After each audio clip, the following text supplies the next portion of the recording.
Rodolfo Piñeiro es especialista en diabetes, pero también trae un buen de temas. ¿Cómo estás, Rodolfo? Qué gusto verte. Muy bien, ¿tú, Irving? ¿Qué tal? Muy bien, Doc. Oye, a ver, ¿qué pasó en los últimos días con la Organización Mundial de la Salud y el tema que tiene que ver con obesidad? ¿Qué hay actualizaciones? Cuéntanos bien.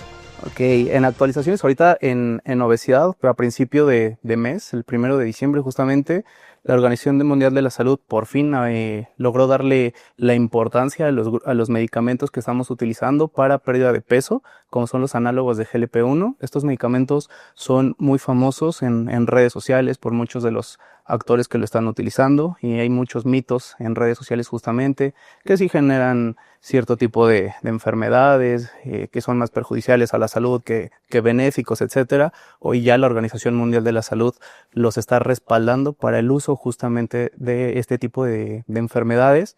Demostró también que en el 2024 alrededor de 3.7 millones de personas tuvieron alguna enfermedad o fallecieron a consecuencia de la obesidad. ¿Cuánto es la cifra? Exactas, 3.7. En todo el mundo. En todo el mundo, claro. Por obesidad. Y la Organización Mundial de la Salud lo que actualiza es la lista, por decirlo así, de medicamentos. No que actualice como tal la lista, aprueba el uso de los análogos de GLP-1, que son como Saxenda, que es liraglutida, para no hablar de marcas, liraglutida, semaglutida, tirzepatide, todo ese tipo de medicamentos. Ok, entonces si alguien nos pregunta, la Organización Mundial ya los reconoce para controlar la obesidad.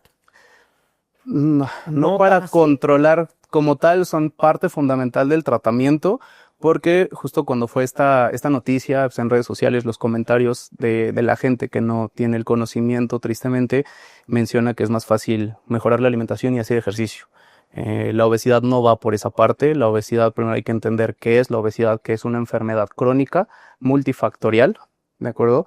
Y este tipo de enfermedades no solo se trata con mejorar alimentación y hacer ejercicio, es el pilar, pero hay algo que se le llaman factores obesogénicos en donde todos estamos viviendo prácticamente, y estos nos pueden condicionar a llevar un aumento de peso y obesidad.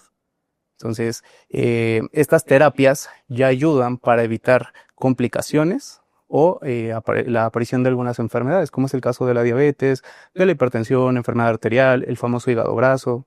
Tienen diferentes indicaciones, dependiendo evidentemente del fenotipo de obesidad que existe en el paciente, pues va a ser la indicación del medicamento. Claro, ¿con fenotipo qué quieres decir? El fenotipo hablo de que la obesidad no nada más es este tejido adiposo extra que tenemos. En fenotipo quiere saber qué es lo que me está condicionando a mi paciente que lleve a ese sobrepeso u obesidad. Y eso ya lo vemos en consulta. Hablamos de temas metabólicos, resistencia a la insulina, prediabetes, diabetes, pacientes que tienen una obesidad pero no tienen alguna alteración metabólica. Y en temas conductuales, ¿de acuerdo? También el tema psicológico influye muchísimo.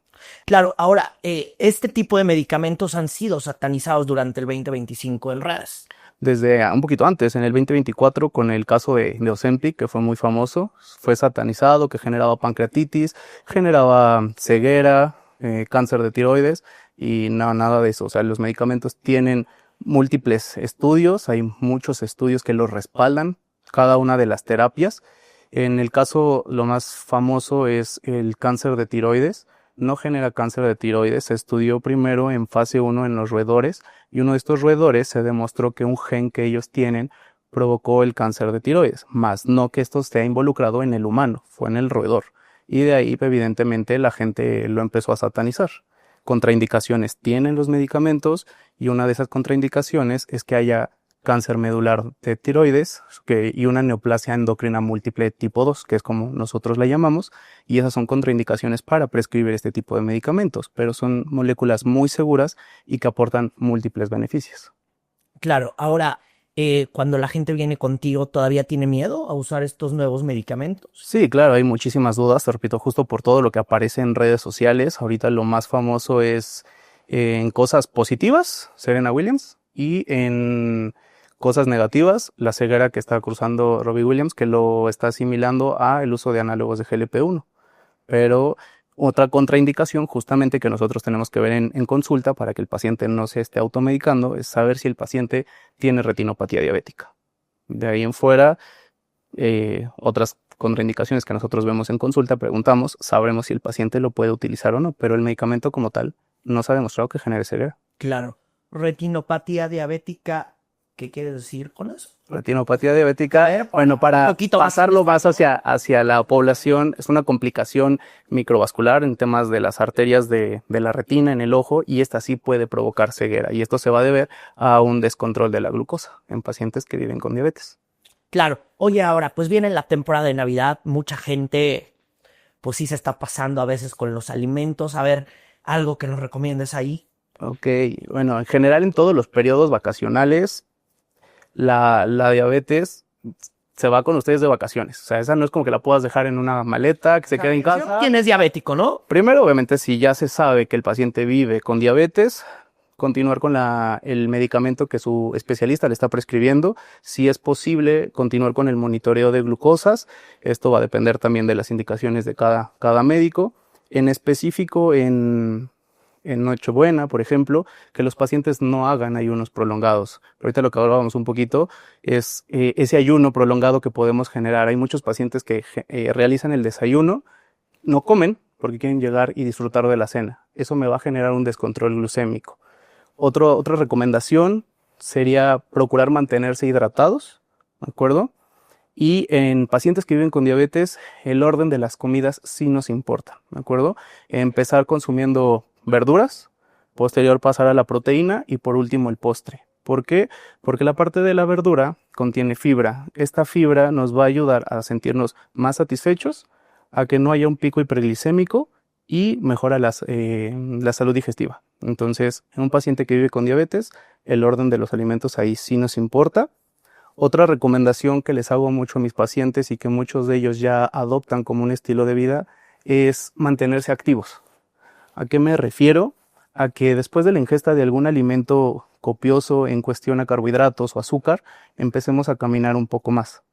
El caminar 5 a 7 minutos después de la ingesta de alimentos nos va a ayudar a que esa glucosa que nosotros estamos absorbiendo por medio de los alimentos, en lugar de irse del torrente sanguíneo a que se almacene como fuente de grasa o que se quede elevada en la sangre, se va a ir hacia el grupo muscular que estamos trabajando. En este caso, si estamos caminando, un grupo muscular grande son las piernas. Esa glucosa se va a ir hacia el músculo y con esto vamos a disminuir la glucosa.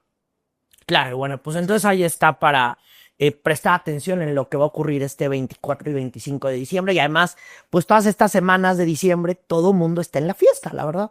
Solamente tú trabajas y yo y Nema, y poquitos más, ¿no? Sí, digo, aquí en temas de la fiesta, pues sí, recordar un poquito que el alcohol no hay dosis recomendada, no hay una dosis segura del alcohol. Si se va a consumir el alcohol, preferir que sean destilados y estar consumiendo más agua, hidratarse bien, porque el alcohol genera hipoglucemias en cualquier cantidad. Y en pacientes vivan o no vivan con diabetes, el alcohol genera una hipoglucemia, entonces consumirlo con tranquilidad. Hipoglucemia es azúcar, ¿verdad? No, azúcar baja. Azúcar baja. Ok, yendo. ¿De acuerdo? Sí. Ok, bueno, pues ahí está. Te aprecio mucho estos minutos. No, ok, muchas gracias a ti por el tiempo. Ahí está, bueno, pues muchísimas gracias. Yo soy Irving Pineda. Sigan la señal de Fuerza Informativa Azteca. Que pase buen fin de semana.